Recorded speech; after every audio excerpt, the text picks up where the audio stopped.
Hello everyone, Joseph Hastreiter here again with EWH Small Business Accounting, again your trainer and facilitator for the Fundamentals of Financials workshops. I want to welcome you back. Now what we're going to be doing in this video is going over two more of these spreadsheets that you're going to find in your file. We're going to be going over the weekly goal sheet and the daily goal sheet. And again, the purpose of these two sheets, as we talked about in some of the earlier ones, is when we get our financial statement, we get our KPIs, things like our sales and our profits, we don't really know until the end of the month. So we want a way to help us monitor, for instance, like where our sales is going to end up throughout the month. So when the end of the month gets there, we kind of already know where things are going to be at.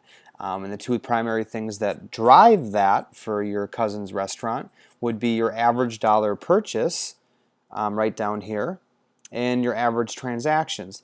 So these two spreadsheets we're about to go over, the weekly and the daily goal sheet, are going to cover both those things and give you a way of monitoring that. Now, if we just start with the daily goal sheet, because really the thing is, how do we, when we get into things, we really want to look at them on usually, if we can, on a daily basis. The less bad days you have, the less bad weeks, and then the less bad weeks, the less bad months, and the less bad months, the less bad years. I said that in a previous module, and again, the other way around. You're better, the more good days, the more good weeks, the more good weeks, the more good months, the more good months, the more good years. So the more we can break things down, which is one reason, like if we went back to our yearly and quarterly planning sheet, that was one reason even when we looked at if we wanted to increase the amount of transactions per day we had, really looking at it a daily basis, making it simple, and then just understanding if we just did 5 more transactions a year in this case, we'd have 18 more hundred for the year. So the more we can look at things daily, the better in this case. So we're just going to start with this spreadsheet, and again, notice the green cells are the ones you're going to input information into. And notice I've already filled in all this information in the green cells here. These other numbers you see on this sheet outside of the green cells automatically calculate themselves just by you inputting this information.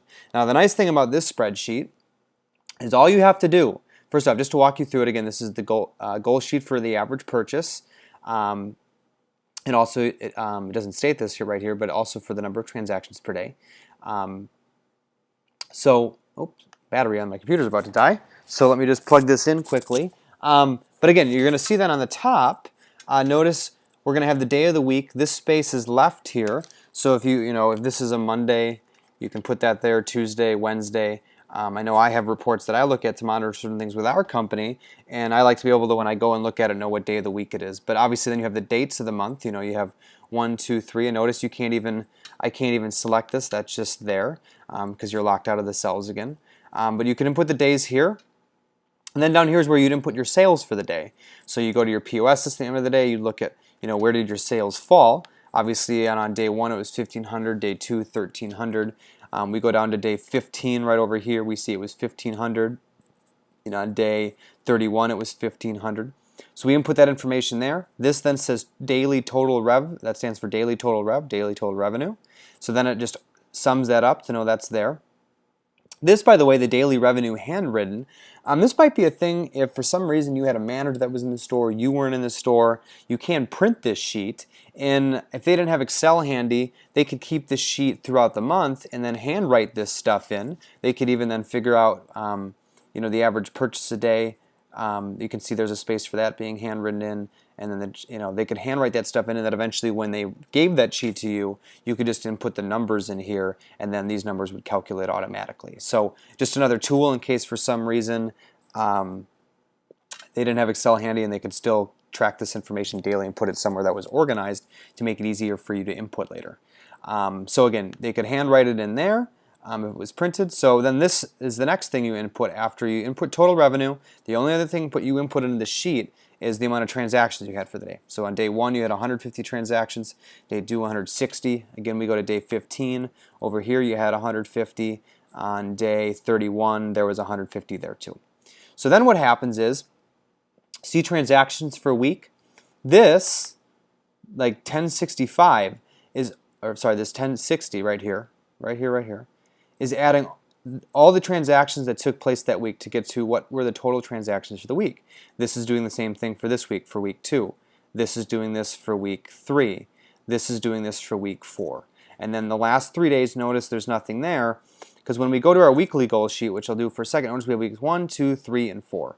Now, obviously, the month isn't perfect. It has a couple extra days. And we kind of just left it like that because kind of consider those last 3 days your buffer days, or maybe a margin for error, or your extra cushion, or the days you can just push it over the top if things are going really well. So kind of look at it that way. Then what happens though on this sheet is we have total daily revenue, total transactions, and then right here it's going to tell us our average purchase for the day. So we can see on day 1 our average purchase was 10. We can see on day 2 we didn't do as well. We fell to an average purchase of 813. If you go over to day 14, you can see our average purchase was 625. Really fell that day.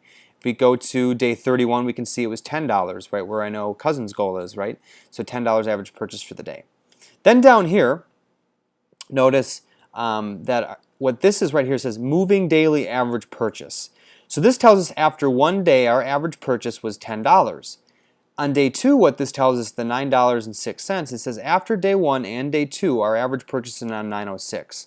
So this tells us what our average purchase is as we move throughout the month. So again, after day 3 our average purchase after these 3 days is $8.98. So we can see after 3 days it's fallen from 10 to $8.93. However, we can see on day 4, our average purchase was $10.80, and then our average purchase went back up to $9.43. And then you can see on day 5, we had an average purchase of $12.40. Then our average purchase went to 10 again, went up again. And then again on day 6, we had an average purchase of $11.30, and again that helped push our average up to $10.20. So at the end of the week 6, and this will be fixed when you get this, it's just a formatting thing with Excel, it's just putting in 4 decimals instead of 2. But you can see here, after 1 week, our average purchase was $10.16 if we round that down. So then what happens here is that this tells us where our average purchase is after this 1 week. So again, notice, since this is our moving average throughout the week, that's what the cell equals here. So notice after week 2, again, our average purchase is $9.91, again, $9.92, which is right here. After 3 weeks, it's $10.08, which we can also see right there. And then we have $10.07, which we also can see right there.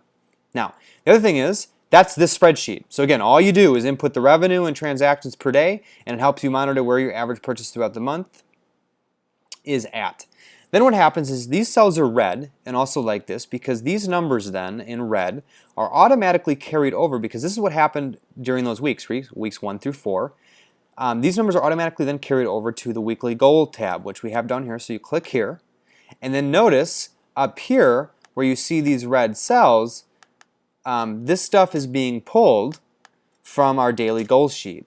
So again, we had week 1, 1,060 transactions, week 2, 1,065. So if we just go over to our daily goal sheet, we can see, again, week 1, 1,060, week 2, 1,065, week 3, 1,045. Right, see week 3, 1,045, so we go back to our weekly goal sheet, 1,045. Week 4, 1,075. You can see that right here. So if we go to our daily goal sheet, we can see 1,075 for week 4. Okay. Now if we go to our average purchase, again 1,016, 992, weeks 1 and 2. We go back to our weekly goal sheet, then we go down here where the red tabs are. So it's color coordinated, so you can go to the color and instantly see where something's at. So again, 1,016 after week 1, 992 after week 2, and then weeks 3 and 4 are 1,008 and 1,007, which we can see right here. So if we also go to our daily goal sheet, we can see that 1,008 and 1,007. So we know all that pulled correctly, as it will, because it's automatically set to do that. So then what we're looking at now is that information's there. Now what's over here, again, the green cells is where you input information to. So if we're just going to assume we want our restaurant to do $500,000 for the year, and we have an average purchase of $10, which is going to be our goal, what this does up here then is automatically calculates the number of transactions you need for that month based on that average purchase and that sales volume that you want. And then what it does is based on a 4-week period, it tells you how many weekly transactions you need and then how many daily transactions you need. And again, we're going to keep our average purchase for weekly and daily at $10 because that's going to be our goal. And then also what this is going to tell us here is total revenue is based on that average dollar purchase and the number of transactions we need, how much our revenue per month is going to be. So in his case, $41,667, which after a year will equal this $500,000, which is what we wanted and inputted, which comes out to about weekly revenue of $10,417, and then daily revenue of about almost $1,500 at $1,488. Now another thing, just to kind of combine this spreadsheet with our yearly and quarterly planning sheet that's down here, if we go back to our yearly and quarterly planning sheet, I won't do this now right now, but what I'd recommend is if you wanted to, for instance, say get to your desired level of profitability, if we wanted, we put down here we wanted a profit of 40,000, so we have a profit of 40,000 here. So really, if you wanted to kind of combine this sheet with our weekly goal sheet over here, what you might want to do is we know if we need a sales volume of this 543,744, we would want to carry that number actually over to this sheet and go 543,744. I believe that was the number. We'll just double check. 543,774. Right, so we see that here, 543,774. We go over here, 543. Slightly, just there you go, 774. So we'd input that there, and then we'd know what our total revenue would need to be per month, and then our transactions would be up here, how many we need to do in order to hit that. So that would be one way to kind of combine this with our yearly or quarterly planning sheet to make sure that we're on track. Another way we could combine the yearly and quarterly planning sheet with our weekly goal sheet to help us make sure that we're staying on track is I could also take the average dollar purchase as $10.40 that we needed to hit our desired level of profitability, and also carry that over to our weekly goal sheet. And then I'd take this average dollar purchase to sell in green, I'd change that to $10.40. And then we'd also reset our goals over here to $10.40 each week. And we'd do that and that. But again, for the sake of this example, I'm just going to assume though that we're going to be doing things at 10. That's going to be our average purchase. But that would be another way for us to combine our yearly and quarterly planning sheet to make sure that we're helping us stay on track. And again, the same goes if we carried our sales number, this 543,774, over from our yearly and quarterly planning sheet. But for the sake of this example right now, I'm just going to keep this at 500,000 for this demonstration. So again, notice now with what I have up here in these green cells is this is where we'd input what our goal is for the week. Now, our goal will probably be dictated by what automatically calculates over here for weekly transactions, because notice this whole area up here is average transactions, one of our critical drivers. This whole area down here is our average dollar purchase. So what we're going to do here is just input our goal for every week. So again, we can input this number. So we have 1042 in right now. Probably it's going to be the same every week. You might want to adjust that if you think you can do better, but we're just going to do 1042 right now.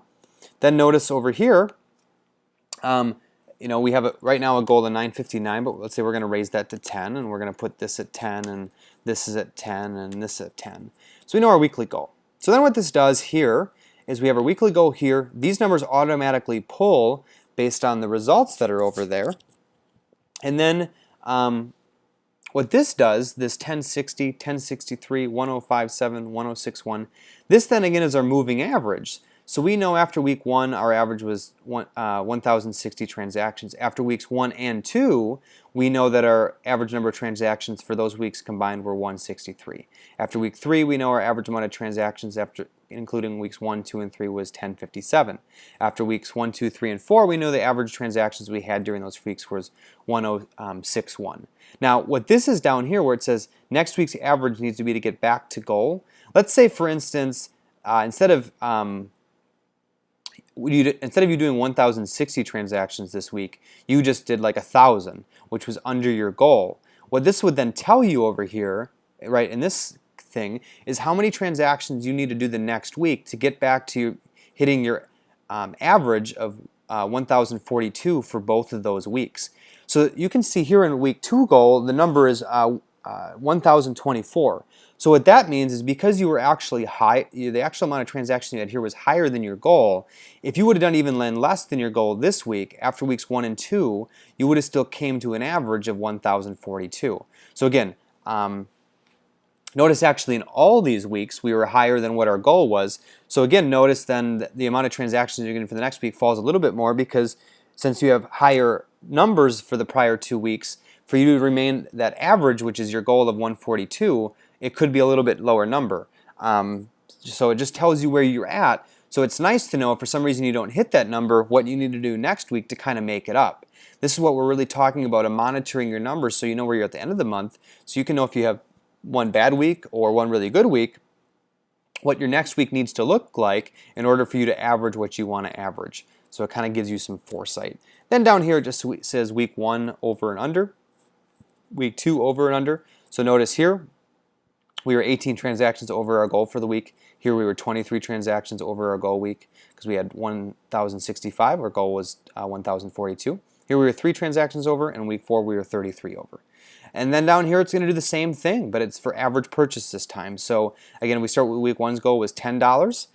The actual was $10.16, so we know down here we were 16 cents over our average purchase.